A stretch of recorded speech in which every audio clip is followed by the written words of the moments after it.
오늘 본문의 말씀을 가지고 하나님께서 알고 계시다라고 하는 제목으로 말씀을 나누겠습니다. 지금으로부터 약 10년 전에 우리 사회에서 일어났던 일 가운데 사이버 망명이라고 하는 일이 있었습니다. 이것이 뭐냐면 당시에 우리가 가장 많이 사용하는 카카오톡이라고 하는 SNS 소셜 문자 이렇게 주고받는 것에서 사찰이 있었다라고 하는 거예요. 그래서 사찰이 일어나는 그 사건 때문에 그 당시에 한 10년 전 일인데요, 많은 분들이 사찰이 되지 않는, 내가 주고받은, 격이 없이 주고받은 문자들을 검열할 수 없는 그런 다른 프로그램으로 많은 분들이 갈아탔던 그것을 이제 사이버 망명이라고 사람들이 명명을 했습니다. 그 당시에 여러분, 지금은 다 회복이 됐지만 그 당시에요, 카카오톡 가입자 40만 명이 이제 빠져나갔고요. 그래서 반면에 그 당시에 가장 많이 이렇게 늘었던 곳이 텔레그램이라고 하는, 거기에 어간에 60만 명의 가입자가 이렇게 늘어났던 그런 기억이 있습니다. 왜 그런 일들이 있었냐면, 혹여나 누군가가 내 삶을 들여다보고 혹은 누군가가 내 삶을 감찰할 수 있다라고 하는 두려움 때문에 그런 일이 있었어요. 물론 여러분, 우리가 어떤 범죄를 찾아냈고 범죄를 예방하는 목적에선 주고받은 문자를 조사하는 것들이 좀 필요할 수도 있을 거예요. 그런데 그러한 것 없이 누군가 내 삶을 어렵지 않게 내 삶의 세밀한 것들을 이렇게 들여다본다면 그것만큼 어려운 것이 또 없습니다. 그런데 여러분, 신기한 것은요, 2000년대에 들어와서 우리 사회에 가장 뜬 직업이 하나 있어요. 여러 가지가 있지만 이런 직업이 있구나라고 생각하게 된 직업이 뭐냐면, 인터넷 웹상이나 혹은 SNS 소셜미디어에 올라와 있는 사진이나 글들을 지워주는 직업입니다. 인터넷에 올려진, 웹상에 혹은 소셜미디어에 올려진 사진들을 혹은 글들을 지워달라고 하는 분들 가운데 어떤 아주 못된 성범죄로 인하여서 어려움을 당하신 분들도 있지만, 많은 부류가 어떤 부류였냐면 결혼을 앞둔 남성과 여성이었대요. 왜 그렇습니까? 내가 이전에 올렸던 옛날 남자친구, 옛날 여자친구의 흔적을 지워야 하기 때문이죠. 그런데 여러분, 참 신기한 거는 오늘날 현대인들은 자기 정보에 대단히 민감한데, 또 반면에 오늘날 현대인들은 자기의 신상과 자기 삶의 정보를 또 자기가 소셜미디어에 여전히 올리고 있다는 거예요. 왜 그렇습니까? 오늘날은 소셜미디어가 자기 존재의 어떤 증명의 장으로 자리 잡는 모양이 있기 때문에 그래요. 요 며칠 전에 저희 페이스북에 우리 교회 한 집사님의 페이스북 내용이 딱 뜨더라고요. 근데 이게 왜 뜨지? 그랬는데 아마 이제 제 휴대폰에 그분의 어떤 기록이 있어서 그런가? 아니면 이분이 날 찾아와서 내 걸 검색해봤나? 하여튼 이런 생각을 했어요. 근데 그분의 페이스북에 내용이 딱 뜬 걸 떴으니까 한번 제가 이렇게 들어가 봤죠. 들어가 봤더니 이분이 옛날에 군대에서 군대 장교였구나. 보게 되더라고요. 이렇게 다 알게 되는 거예요. 이분이 어떤 삶을 살았는가 소셜미디어에만 들어가 보면 그분의 삶이 이렇게 다 이렇게 알게 되는 거예요. 참 신기한 건 이런 거예요, 여러분. 나와 아주 가까운 내 아파트 옆집에 사는 사람은 내가 누군지 몰라도요, 내 삶을 저 서울에 있는 사람, 심지어 저 외국에 있는 사람도 내 삶을 알아요. 내가 뭘 먹었는지, 어디에 갔는지. 이게 오늘날 현대인의 모습이에요. 그래서 현대인은 한편으로는 누군가가 나를 아는 것을 불편해하지만 동시에 또 한편으로는 누군가가 나를 좀 알아줬으면 하는 마음이 있다는 것. 이게 현대인의 내면입니다.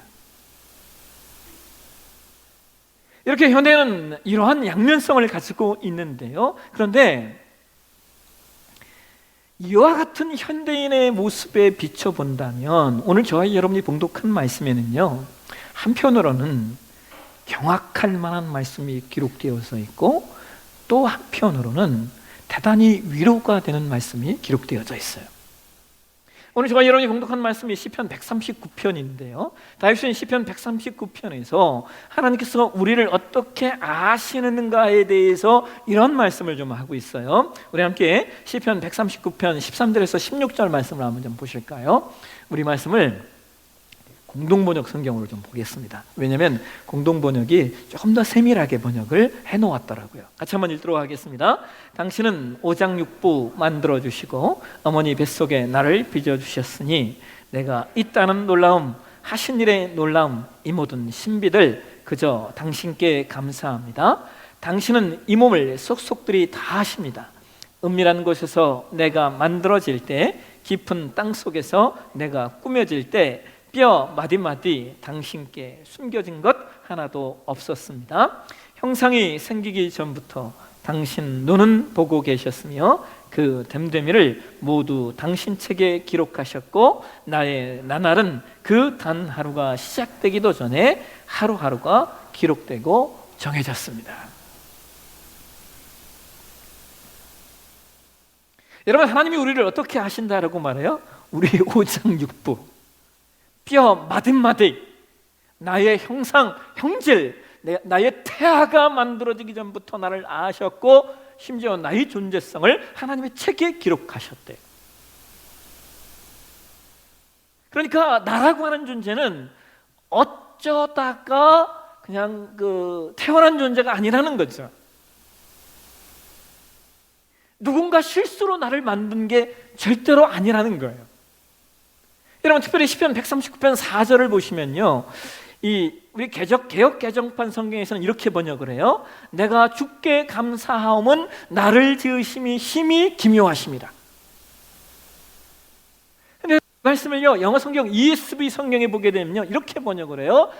나는 두렵게 그리고 기이하게 지음을 받은 자라. 여러분, 여기 이 기이하게라고 하는 단어가요, 언어에 보면 이게 니플레티라고 하는 단어인데 이 뜻은요, 구별된이라는 뜻이에요. 그러니까 이 말씀은 어떤 말씀이냐? 나는 두렵게 구별된 자다라는 말이에요. 저와 여러분이 어떤 존재냐? 두렵게, 함부로 할 수 없게 하나님께서 구별한 자들이라고 성경은 말하고 있어요. 그래서 성경은 우리에 대하여 하나님의 아버지의 마음을 성경에 이렇게도 표현을 해요. 이사야 49장 말씀 한번 보실까요? 이사야 49장 15절에서 17절 말씀입니다. 우리 한번 같이 한번 읽겠습니다. 여인이 어찌 그 젖 먹는 자식을 잊겠으며 자기 태에서 난 아들을 긍휼히 여기지 않겠느냐? 그들은 혹시 잊을지라도 나는 너를 잊지 아니할 것이라. 내가 너를 내 손바닥에 새겼고 너의 성벽이 항상 내 앞에 있나니 내 자녀들은 빨리 걸으며 너를 헐며 너를 황폐하게 하던 자들은 너를 떠나가리라. 여러분, 이것이 신자의 존재성이에요. 어머니가 자식을 잊을 리가 없는데, 그런데 혹 잊는다 하여도 나는, 하나님은 너를 잊지 않을 거야 말씀하십니다.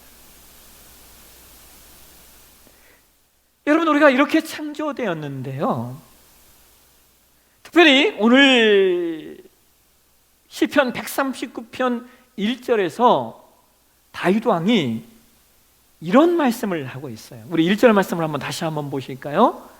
예. 같이 읽겠습니다. 여호와여, 주께서 나를 살펴보셨으므로 나를 아시나이다.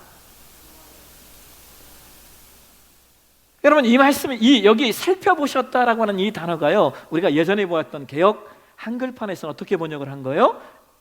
여호와여, 주께서 나를 감찰하시고 라고 번역을 해요. 이 살펴보셨다, 감찰하셨다라고 하는 단어가 언어의 하카르타니라고 하는 단어예요. 그런데 이 단어가 어떤 의미의 단어냐면요, 여러분, 탄광에서 채광 작업을 할 때에 석탄이 어디에 있는가를 아주 정밀하게 탐지하잖아요. 거기서 온 말이에요. 땅을 파는 사람, 석탄을 캐내기 위해서 땅을 파는 사람들이 그냥 파는 것이 아니라 석탄이 어디쯤 있을까 정밀하게 조사하여 땅을 파는 것. 그래서 이 말에는요, 조사하다라는 의미가 있어요. 그러니까 시편 139편 1절 말씀은 어떤 말씀이냐? 하나님이 우리를 아시는데 때로 우리를 정밀하게 탐지하시고 정밀하게 우리의 삶을 조사하시는 일들이 있다는 거예요.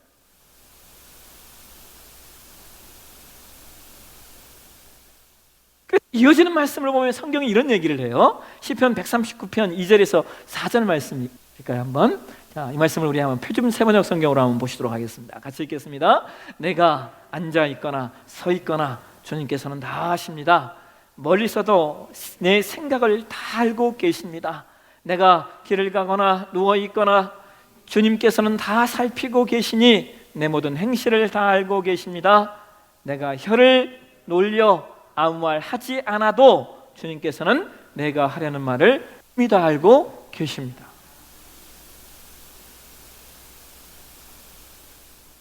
여러분, 이 말씀을 읽으면서 어떤 마음이 드세요? 저는요, 이 말씀을 읽으면서요, 참 감사하기도 했는데요, 한편으로 무섭더라고요. 야, 하나님이 내가 앉는 것, 서는 것, 내가 생각하는 것, 심지어 내가 무슨 말 할 것까지 아신대요.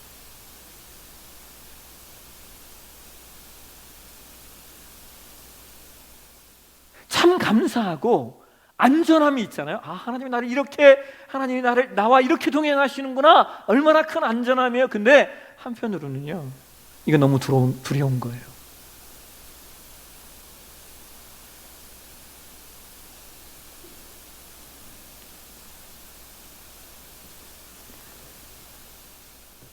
여러분, 하나님이 때로 왜 우리의 삶을 탐지하시되 정밀하게 조사해 보시는 걸까요? 아니, 좀 그냥 놔두면 안 됩니까? 예? 왜 우리 삶에 어차피 하나님이 다 아시는데 그냥 놔두면 안 되냐는 거예요. 왜 때로 우리의 삶을 마치 뭔가를 탐지하듯이 정밀하게 우리의 삶을 왜 하나님이 조사하시냐는 거예요. 그 이유를 우리가 한 두 가지 내용으로 좀 살펴볼 수가 있어요. 첫 번째는 이런 거예요. 여러분, 여기 시편 139편 1절에 이 살펴보시고라고 하는 단어가 어떤 단어라고 얘기했어요? 이 단어는 감찰하시고라고 하는 단어라고 말씀드렸잖아요. 그런데 이 감찰하시고라고 하는 단어가 성경에 또 어디에 쓰였냐면 역대하 16장에 이 단어가 또 쓰였어요. 역대하 16장에 보면 당시 남유다의 왕이었던 아사 왕이 등장해요. 여러분 기억하시죠? 이스라엘 백성이 남왕국과 북왕국으로 분단이 되었어요. 그들이 분단되었을 때 북왕국에는 단 한 명도 하나님 앞에 선한 왕이 없었는데 그래도 남왕국에는 몇 명의 하나님 마음에 합한 왕들이 몇 명 있었어요. 그 중에 하나가 아사 왕이에요. 그런데 이 아사 왕이요, 처음에는 하나님 잘 의지하다가 시간이 가면서 어느 순간 하나님을 의지하지 않고 이방 왕의 힘을 의지하려고 하자. 당시 선지자 역할을 했던 선견자 하나니라고 하는 사람이 아사 왕을 찾아와서 그에게 이렇게 이야기합니다. 역대하 16장 9절의 말씀이에요. 한번 보실까요? 같이 한번 읽겠습니다. 여호와의 눈은 온 땅을 두루 감찰하사 전심으로 자기에게 향하는 자들을 위하여 능력을 베푸시나니 이 일은 왕이 망령되이 행하였은즉 이후부터는 왕에게 전쟁이 있으리이다 하매. 여러분, 여기 감찰하사라는 이 말이 이게 같은 말이에요. 이 말은 정밀 검사를 통하여 하나님이 샅샅이 찾는다라는 말이에요. 그러니까 하나님은 하나님의 사람을 때로 찾으셔요. 어떻게? 정밀조사에서 샅샅이 찾으셔요. 그런데 하나님이 어떤 자들을 찾느냐? 성경에 뭐라고 얘기해요? 전심으로 자기에게 향하는 자. 누구에게? 전심으로 하나님에게 향하는 자를 찾으신대요. 자, 왜 찾으셔요? 능력을 베푸시려고. 하나님이 때로 샅샅이 조사해서, 정밀 탐지해서 하나님의 그 한 사람을 찾으시는데 왜 찾으시느냐? 능력을 베푸시려고. 그 능력을 누구에게 베푸시냐? 하나님을 향하여 전심으로 행하는 자.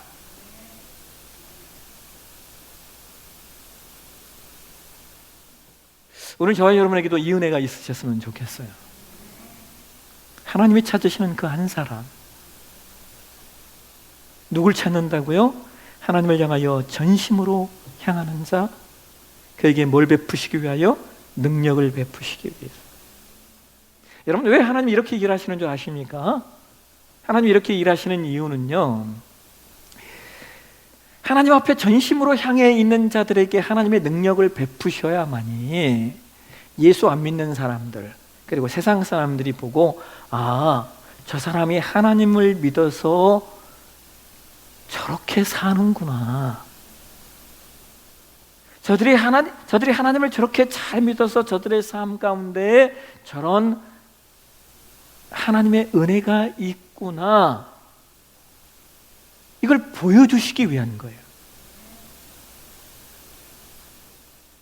세상 사람들에게 하나님의 하나님 되심을 알려주시는 방법이 하나님을 향하여 전심으로 향하는 자들을 찾으셔서 그에게 하나님의 능력을 부으셔서 그로 말미암아 하나님의 하나님 되심을 말하고 증거하고 선포하게 하신다는 거예요. 이게 하나님의 방법이에요.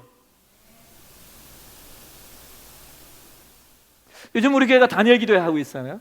제가 어제 조혜련 집사님이 이제 말씀을 나눠줬어요. 사실 제가 조혜련 집사님 별로 안 좋아했거든요. 제가 별로 좋아하지 않는 개그맨이에요. 근데 어느 날 예수를 믿고 막 간증하기 그래서 아니 도대체 이 사람이 뭐라고 간증하고 다니지? 마음이 별로 안 좋았어요. 근데 어제 말씀을 들어보니까요, 그럴만해요. 여러분, 이분이 예수 믿은 지 얼마 안 됩니다. 근데요, 이 예수 믿은 지 얼마 안 되는 분이 지금까지 성경을 몇 번이요? 50번? 56번을 통독을 했대요. 여러분, 상상이 되세요? 제가 조혜련 집사님이 간증 들으면 제가 부끄러워졌습니다. 아이고. 그잖아요, 여러분. 그래서 제가 어제 그 말씀을 들으면서 간증하고 다닐만 하다. 예수 믿은 지 얼마 그렇게 오래됐지 않은 분이 자기 형제들 다 전도하고 또 성경을 57번 읽어서 하나님 말씀을 자기 안에 채웠으니 하나님이 그런 사람 들어서 써야죠. 여러분, 오늘 저와 여러분에게도요, 좀 이 마음이 있었으면 좋겠어요. 하나님이 우리 삶을 들어 사용하시려고 할 때 하나님이 마음 놓고 들어서 사용하실 만한 사람, 저와 여러분이 되셨으면 좋겠습니다. 그 다음에 또 하나, 하나님이 우리의 삶을 탐지하시듯 정밀하게 조사하시는 두 번째 이유는요, 하나님이 우리의 삶을, 우리를 하나님 앞에 거룩한 자로 세워가시기 위함이라는 거예요. 여러분, 오늘 우리가 다 읽지 않았지만 시편 139편 7절에서 12절까지의 말씀을 다 우리가 자세히 읽어보면요, 다윗이 두 쌍의 반대어를 사용해서 그 어느 곳에서도 내가 숨을 수 없다라는 이야기를 해요. 8절에서는 하늘과 수월을 대비시켜요. 이 하늘과 수월이란 말은요, 하늘은 천국을 말하는 거고 수월은 지옥을 말하는 거예요. 무슨 말이에요? 천국도 하나님의 손에 있고 지옥도 하나님의 손에 있다는 거예요. 어디에 있든 하나님의 손을 피할 수 없다. 또 9절에 보면 새벽 날개 이야기하면서 바다 끝, 이쪽 저쪽, 해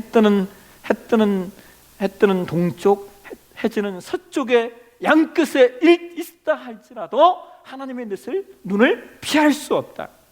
또 11절에서는요, 흑암과 빛을 대비시키면서 흑암에 있든 빛에 있든 하나님의 눈을 피할 수 없다라고 다윗은 이야기하고 있어요.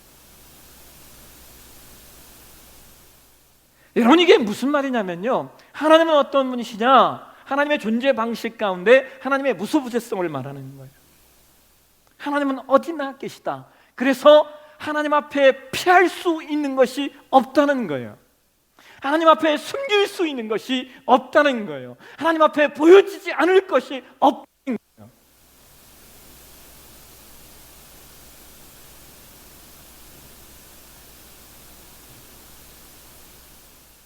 여러분, 이 말씀은 하나님이 우리를 벌어버리면서 너 죄짓나 보자, 이게 아니에요. 이 말씀은 그러하기 때문에 우리가 오늘 우리의 삶을 하나님 앞에 선 것처럼 살아야 한다는 거예요. 하나님 앞에 숨길 것이 없으니, 하나님 앞에 가릴 것이 없으니 우리의 존재적 삶의 하루하루를 하나님의 앞에 선 것처럼, 이걸 칼빈 선생은 뭐라고 얘기해요? 코람 데오라고 말하는 거예요. 하나님 앞에 선 것처럼 살라. 여러분, 우리가 내가 내 삶을 어떻게 살아내고 있는가, 내가 하나님 앞에 어떠한 존재인가를요 알아보는 쉬운 방법이 하나 있어요. 아주 쉬운 방법이 하나 있어요. 그것은 내가 아무도 없을 때, 나를 보는 이가 아무도 없을 때 내가 무슨 생각을 하고 내가 무슨 일을 하고 있는가를 보면 돼요. 그게 나예요.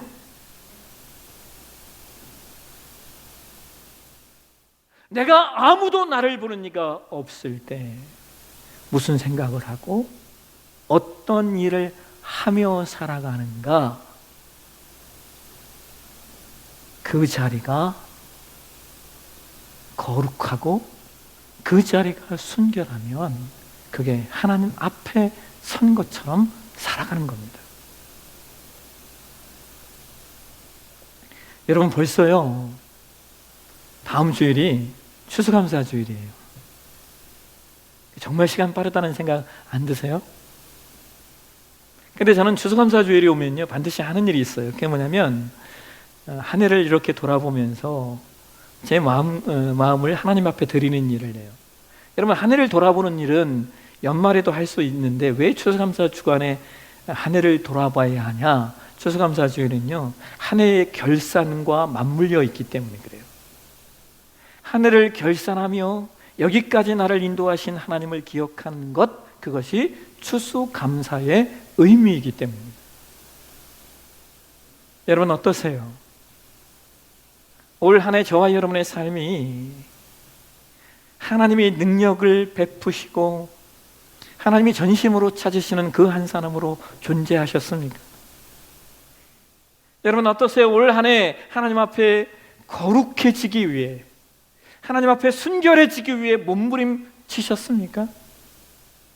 이것 하나님 앞에 결산하셔야 됩니다. 메리 스티븐슨이라고 하는 분이 쓰신 글 중에 두 개의 발자국이라고 하는 제목의 글이 있어요. 그 글에서 그가 이렇게 말합니다. 한 남자가 꿈을 꾸었다. 꿈속에서 그는 하나님과 나란히 걷고 있었다.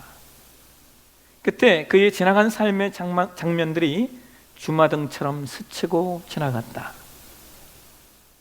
해변의 모래바다는 두 개의 발자국이 나 있었다. 그런데 언젠가부터 하나의 발자국만 모래밭에 남아 있었다.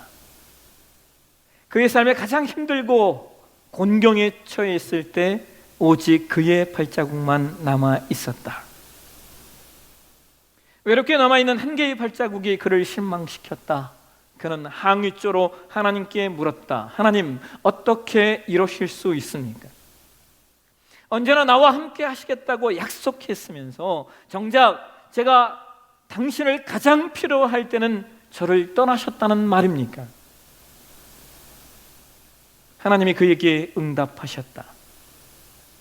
저 해변에 나 있는 발자국은 너의 발자국이 아니라 나의 발자국이다. 네가 어려움에 처해 있을 때, 힘들어 했을 때 내가 너를 업고 걸었기 때문이다. 여러분, 주께서 저와 여러분의 삶을 알고 계십니다. 여러분의 삶, 여러분의 아픔, 여러분의 어려움, 나아가 여러분이 짓는 죄, 여러분이 가장 악한 것, 그 모든 것을 아셔요. 그리고 하나님은 그 모든 것을 포함하여 저와 여러분을 오늘 여기까지 인도하셨습니다. 여러분, 이번 한 주간 지난 한 해를 잔잔히 돌아보는 시간이 되셨으면 좋겠어요. 그래서 이 돌아봄 속에서 오늘 저와 여러분에게 이 결단이 있으셨으면 좋겠어요. 하나님, 세상에 수많은 사람들이 있고 세상에 수많은 성도들이 있는데 그래도 하나님, 내 삶이 하나님 찾으시는 그 한 사람이 되었으면 좋겠습니다. 세상에 수많은 사람들이 있는데 그래도 내 삶이 하나님 앞에 거룩을 몸부림치는, 하나님 앞에 순결을 몸부림치는 삶이 되도록 하나님, 내 삶을 인도해 주십시오. 기도하고 돌아보고 결산하는 시간들이 되시길 주의 이름으로 축원합니다. 기도하겠습니다. 하나님이 우리를 아십니다. 하나님이 나를 아십니다. 하나님이 때로 내 삶을 감찰하시는 이유, 또 하나님이 내가 하나님 앞에 어떤 존재로 세워지길 원하시는 이유, 하나님 앞에 거룩과 순결함으로 하나님이 능력을 베푸신 자로 이 땅을 살게 하시려고 우리를 찾으시고 우리를 불러 세우시는 줄로 믿습니다.